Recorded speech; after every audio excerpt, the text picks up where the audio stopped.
Well, hello beautiful people, welcome back to my channel. It's your girl Candy, and today I am so excited to kick off the holiday season with you guys. And what better way than to show you one of my favorite quick and easy desserts for. So today I'm going to show you guys how to make a very quick and simple peach cobbler that you can take to any event and have for the holidays, and I think you guys are going to love it. Okay, so for this recipe, we're gonna need very simple ingredients. Let me review them with you guys, because the #1 trick to baking is to always prep your ingredients before you start. You do not want to get halfway through your batter and figure out you don't have something. Okay, so for today's recipe, we're going to be using 2 bags of frozen peaches. Now, I prefer to use frozen peaches over canned peaches, and the reason why is because the peaches are picked and packed at the peak of season and they have less preservatives on them. So I always buy 2 bags frozen peaches. It's about 20 ounces per bag. I let them sit and thaw. We're also going to be using 8 ounces of butter. I have let the butter sit at room temperature so it's a little bit softer. I always find that when baking, using your ingredients at room temperature just helps to make everything more cohesive, and it just makes your baking go to the next level. So anything that's coming from the refrigerator, it's always best to let it sit out, come to room temperature before you start baking. So that's going to be your eggs, your milk, your butter, anything that's cold, room temperature, okay? Just a quick tip for baking. We're going to be using 1.5 cups of heavy whipping cream. Now, you can substitute the heavy whipping cream for regular milk if you want. I just find that it comes out a little bit more creamy when using the heavy whipping cream. We're going to be using 6 ounces of water, 1.5 cup of flour, and now this is self-rising flour. You want to make sure that you get the self-rising flour so that it rises slightly. And then we're going to be using 2 cups of sugar. I know this is a heavy sugar recipe. I have tried using like sugar substitutes, and I don't prefer the taste. So if that means eating a little less so that I can have the real thing, then that's what I choose. And we're also going to be using cinnamon, vanilla, and I love to bake with almond infusion. Now, you'll find that most recipes will just ask for a vanilla extract. I like the way that the almond, and this one is by Lauren Professional Kitchen. This is a baking infusion, so you don't have to use as much, but it just elevates the taste of the vanilla, if you ask me. So in a lot of my recipes, I will use that. So let's go ahead and get started. Oh, and we also need a pot to heat up our peach mixture in. We're going to be using our KitchenAid mixer today. If you have a hand mixer, that will work as well. And we're going to be using a 9x5, I believe this is a 9x5 baking dish. Now, again, you can use any baking dish you have. It doesn't have to be clear glass. You can use anything. You just want to use a big enough one, or cut your recipe in half if you're going to make a smaller pan. But trust me, you don't want to make a smaller pan. Okay? If you have friends and family, you want to use a larger pan if you plan on actually having any left. So let's go ahead and get started, guys. So the first thing we're going to do is we're going to take our peaches and we're going to empty these right into the pan.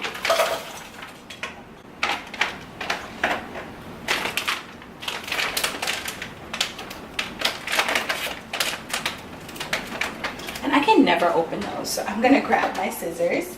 Where are my scissors? Oh, they're over there. Hold on.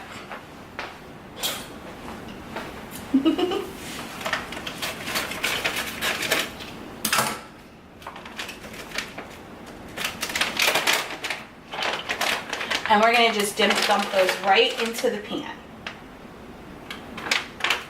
We're going to take 1 cup of sugar. And this is just regular sugar, regular refined sugar. And again, like I said, you can try making it. You can try using substitute sugar.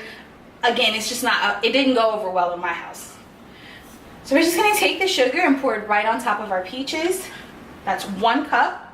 And And we're gonna hold on to the other cup of sugar for our batter. We're going to take the 6 ounces of water and just pour that right over the top. And we're going to turn this on to a medium flame. And I'm gonna take my spoon and just kind of gently mix that.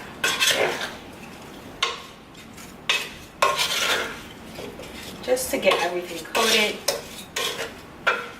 We're gonna cover it and let it come to a boil. We're gonna go ahead and turn the oven on, and we're going to be baking this at 350 degrees today. And because I use a gas stove, I'm actually gonna turn it up just a little bit. So we're gonna go to 375 because I'm using a gas stove. Sometimes your stoves, depending on if it's gas or electric, will cook at different temperatures. So definitely you wanna, gauge that when baking, how hot you really need for the oven to be. While we are letting that heat up, what I like to do is take the butter, and I'm going to empty our butter into our baking dish. And then I'm going to take this baking dish and I'm going to place that in the oven while it's preheating. So that's going to basically melt our butter, and it's going to become like a base for the pan. Now we're going to take the remaining of our ingredients and mix them into the mixer. So I always like to incorporate my dry items and then incorporate the wet. So what I'm going to do is take our 1.5 cup of flour. I'm going to place that into the mixer. So we have our flour in there. We're going to take the remaining 1 cup of sugar.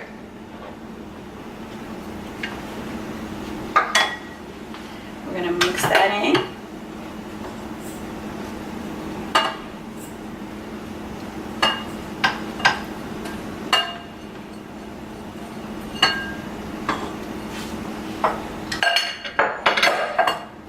Now what I'm going to do is actually take one of our bowls,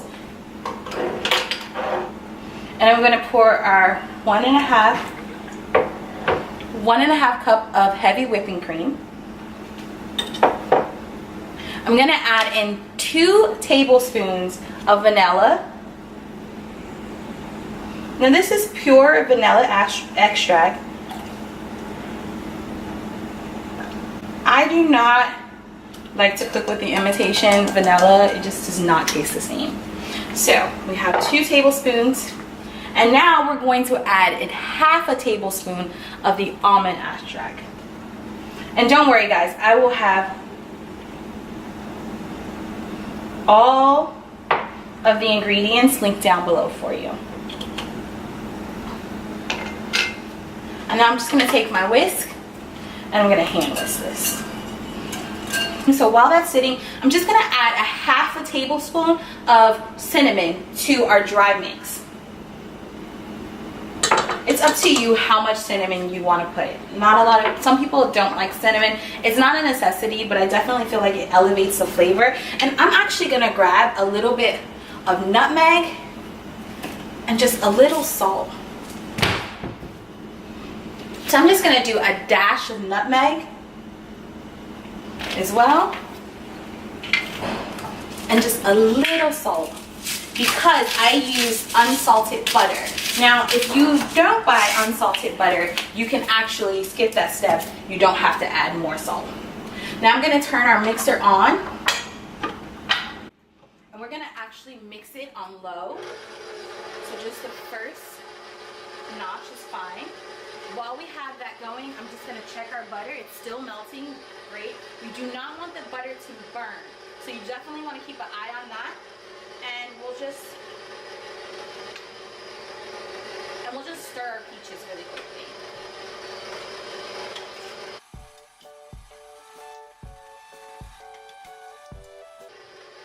Okay, perfect. Now we're going to take and start adding our liquids little bit by little bit.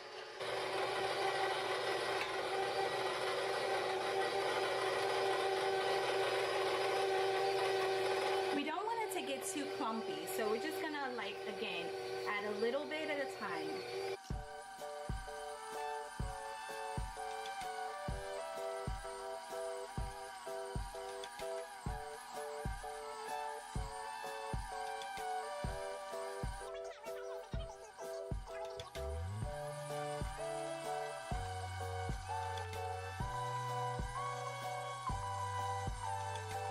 ahead and add in our last little bit.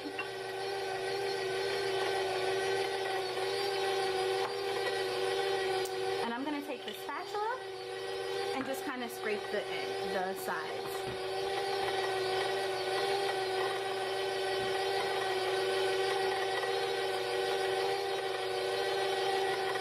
I'm gonna pause this for a second. Drop down our bowl and just scrape the sides.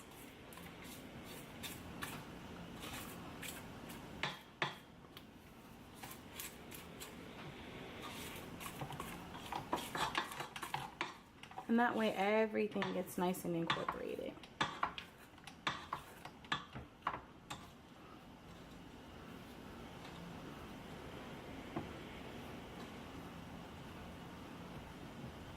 All right, and we'll just let that continue to mix.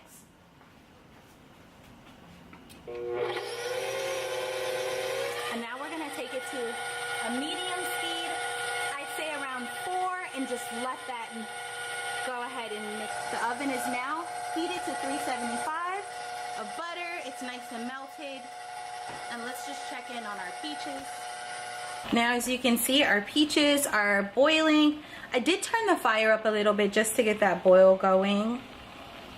And we're gonna go ahead, now that our batter is mixed, we're gonna go ahead and turn these off.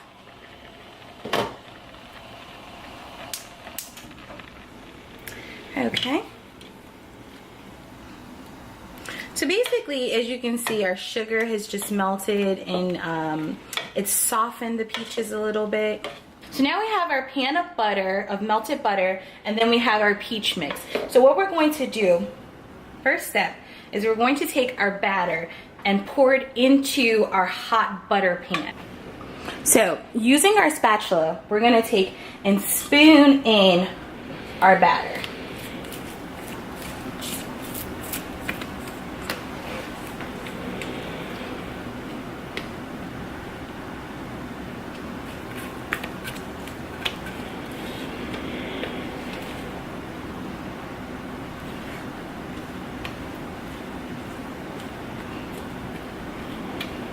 I'm just trying to get all that batter into the pan.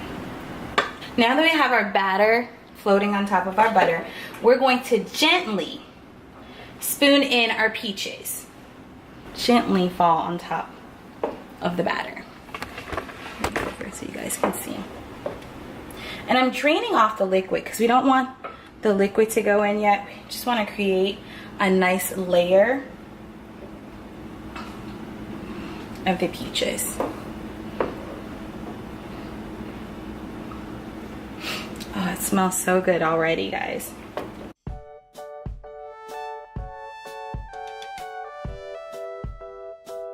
It's so funny, every time I make this, I always think, oh, it's so many peaches, like I could have probably used less, but I will tell you that once it bakes up, you're gonna be so happy that you put this amount of peaches.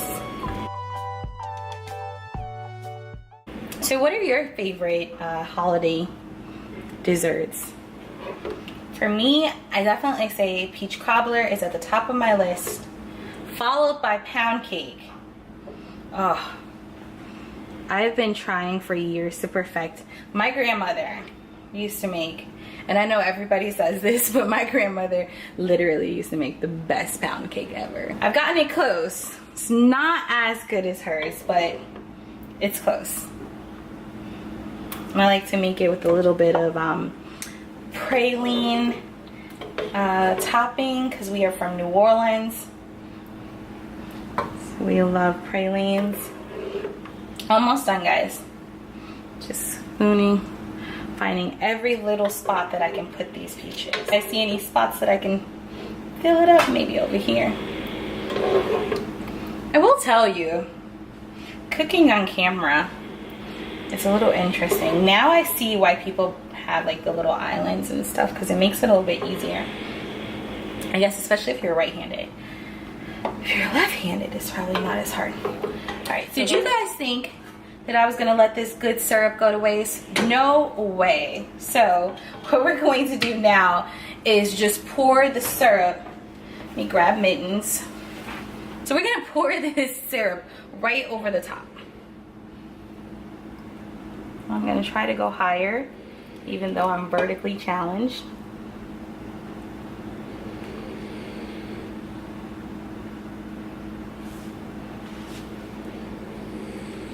And you can see I'm slowly pouring it. Like, you don't want to disrupt the batter too much, but we want to get all that good syrup. All right. Now you can dash a little cinnamon on top if you like. I prefer it just like it is. So I'm gonna take this and place it in the oven. We're gonna cook it for a good 25 to 30 minutes. Check it, and it may need 10 more minutes, okay? Okay guys, so this is at the 25-minute mark. Now, I could technically let this cook for another 10 minutes here and it'd be fine, but what I'm gonna do is actually switch it to broil and let it just kind of caramelize the top. Okay guys, so we have been letting it broil for about 10 minutes and it smells so yummy. Time to take it out. Look at that, guys. Now that's a peach cobbler. So you want to let that rest for about 10 minutes because it is piping hot. But just so that I can show you guys what it looks like, I'm going to go ahead and cut into it.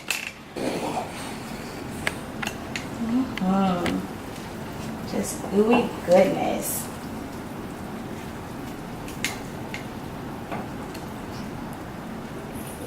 Okay guys, so that wraps up our cooking session for today. I hope that you guys enjoyed, and if you did, don't forget to click the subscribe button. If you press the bell, you'll get notifications every time I upload a new video. Thanks so much for watching, and don't forget to go live life out loud and then come back and tell your girl all about it. See you guys in the comments. Love ya. Bye.